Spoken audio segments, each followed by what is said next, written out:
and welcome to another episode of Brackit. Today, I'm actually beyond excited because our amazing guest is a dear friend of mine from, I'd say we were 8 years old when we met. I think so, yeah. We grew up together, so we have some fun, amazing stories for you guys. We have the lovely Elizabeth Rage here. Thank you so much for joining us. Welcome, everybody. Thank you. Thank you for having me. This is super awesome. Oh my gosh, for sure. I know it's crazy now. It's like, okay, we have you on our show, yet we're in like the apartment situation. Yes, yeah. But, you know, either way, I'm glad to see you on the screen. So, why don't you share a little bit about just what you do, all of the amazing content you create? What's up, everybody? My name is Elizabeth Rage. I am a cosplayer and content creator. I make costumes for Comic-Cons, for video game companies, as well as just for my own sites and dress up and stuff like that. Also, side note, I mean, I'm sure a lot of your fans know, but Elizabeth Rage is one of the most amazing songstresses I've ever had the pleasure of working with and like hearing. So check her out in that way too, because this is such an artist. Like, but going back to what you do, so you create these cosplay costumes yourself, and I know that your mom is a costumer. Yeah. So is that kind of where'd you get the inspiration and the idea to like dive into that? Well, so back when even we were doing theater together, I just was there because my mom was working on the costumes for the shows, and then I would just literally be sitting there with nothing to do after camp. So we would, I just had fun I think the first thing I made was the props for the cut off toes for Into the Woods or some shit like that. And then from there, I was just like, oh, this is really fun. And then just started making a bunch of stuff. And then when we were doing YouTube, I kind of had to take on the role of making costumes for these videos and stuff like that. And through that and just through internet searches and being like, how do I make this? Or I came across the word cosplay and I'm like, what the is this? And, what is this? And I just from there and looking on Tumblr, I was like, okay, if I put the word cosplay after this character, I get pictures of people in costumes rather than just a store-bought costume or the actual thing. And then realized that there's just this entire niche group of people who just do that all the time and go to conventions. And I was like, what the heck is this? I want to do this. And then eventually leaving New York and coming to California, where there used to be a con every weekend.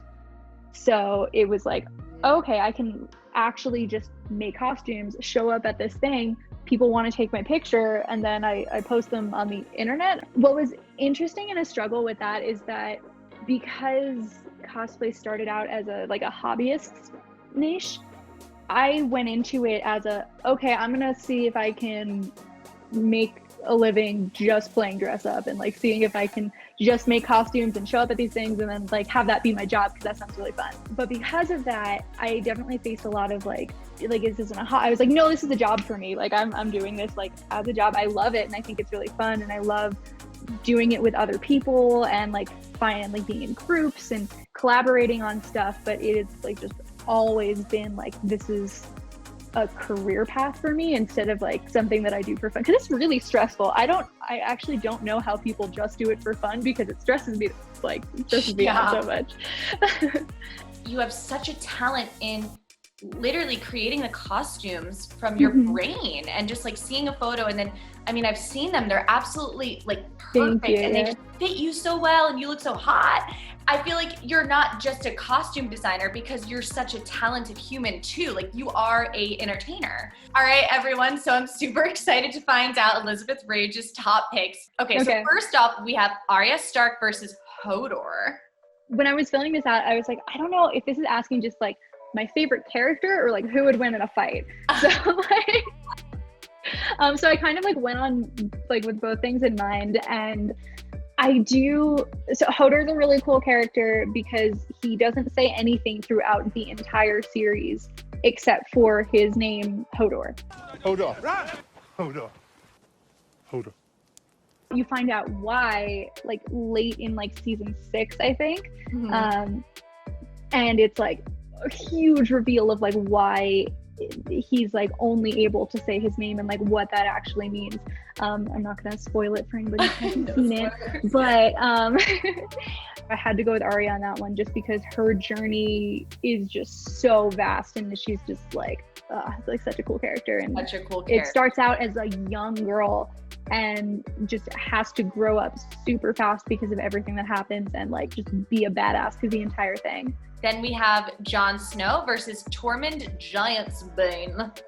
Jon Snow like ends up as such a simp by the end. Like I gotta go with Tormund on it, because I was cracking up through all of his scenes the entire time.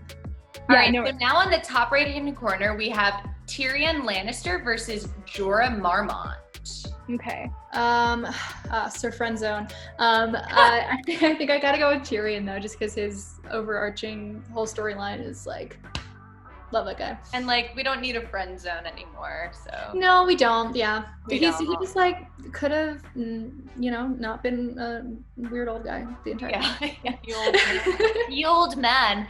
Well, cool. Now we have the Grey Worm versus Brienne of Tarth. Brienne's just like, she's this like badass sword lady and like really gets to like fulfill her by the end, like gotta go with Brienne. Brienne of Tarth, lover. Well, moving on. So it's going to get a little bit harder for you because we're going to be getting closer and closer and closer. You have to put one against the other, and then exactly. Get into later, like if there is a character versus another character that had you like pulling your hair out type of thing. Okay, so now we have Arya Stark versus Jaime Lannister. For this, okay, I think I have to go with Jaime just because of a rewrite in my head that I wanted for his like literally it's like for my own fan fiction. Yeah. Because I did feel like the way that they like his end was done in the show wasn't like, it wasn't satisfying enough for me just because they like it could have been more tragic. Like it could have been an even more tragic ending for him. Whereas Arya, makes it through the entire show and you're satisfied and you're just like, all right, yeah, cool. Like if out of anybody, I think she won because her life just gets to like, she has a better relationship with her sister. She gets to like be a really cool, badass girl with a sword and like, gets respect from everywhere. She freaking like kills the Night King. Like, she's the hero of the entire thing, which bores me a little bit as a reader. Whereas Jaime, his just goes through more of a dynamic character change. And like, again, my own damn fan fiction's gonna win that one for me. So gonna go with Jaime. All right, so now we have Tyrion Lannister versus the Hound. So I'm gonna go with my own like fan fiction ending here, so I do have to say the Hound, even though Tyrion is one of my favorite all-time favorite characters, but the Hound, I wanted this ending for him and I just didn't get it, and so now after finishing everything, like that's the character I care more about. Okay, the Hound. All right, now we're in the final four. So we have Jaime Lannister versus Bronn. I have to go with Bronn again. He's just the, sellsword with a heart of gold, or with a heart for gold. Yeah, he's the. Would you do it without question? Without question? No. I'd ask how much. Yeah, that's the pick on that one for sure. Bronn. Okay, moving on. We have the Hound versus Cersei Lannister. These are okay because these are like both characters that I have like unfulfilled requests of and like ending. I think the way I wanted Cersei's end is just even more powerful to me than the way I wanted the Hound's end. Like I got chills even talking about it. So like I gotta go with Cersei. Yeah. Moving on. All right, so guys, we're in the championship round. I feel like this is kind of a tough one here. Yeah. We've got Bronn versus Cersei Lannister. As far as a character I was satisfied with, throughout the entire time, like I have to pick Braun because well, first of all, like I feel like actually a bad person for saying that Cersei's my favorite character, and and that like I didn't get the ending that I wanted for her. Right. Like I didn't get to feel fulfilled with her as a character, whereas Braun, like I was pleasantly surprised with what happened to him the entire time. A character I didn't think I would care about, and then ended up like just cracking up through all of his scenes. You see him like sitting on the council table at the end as this like, noble man of like all this stuff. He has like this like rich wife and all of these kids and like lives in his own castle. Oh my gosh, I love like, that for Braun. You know what? If anybody was gonna get a happily ever after, I'm glad it's the guy who never wanted one.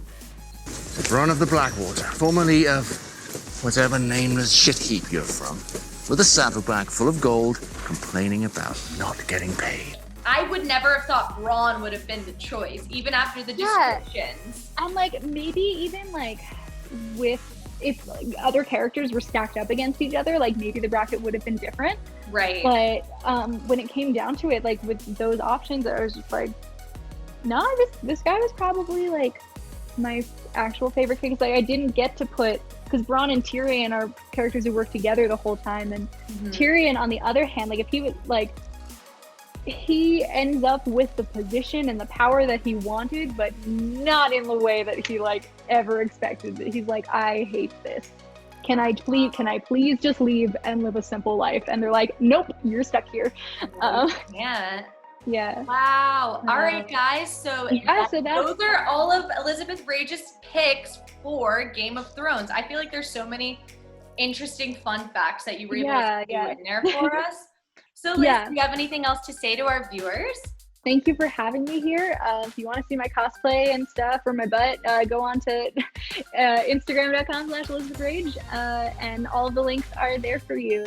This was super, super cool. Thank you so much for having me. Well, everyone, thank you so much for tuning in. Let us know your thoughts on Elizabeth Rage's choices. If you disagree with any, if you're mad at me for not watching the show, get that fully. Leave comments below. Make sure to watch more episodes on our app. And Elizabeth Rage, thank you so much for being here today. I literally love you so much. Thank you for having me, Sarah. This was so cool. It was so good to see you again. Yay! Thank you so much.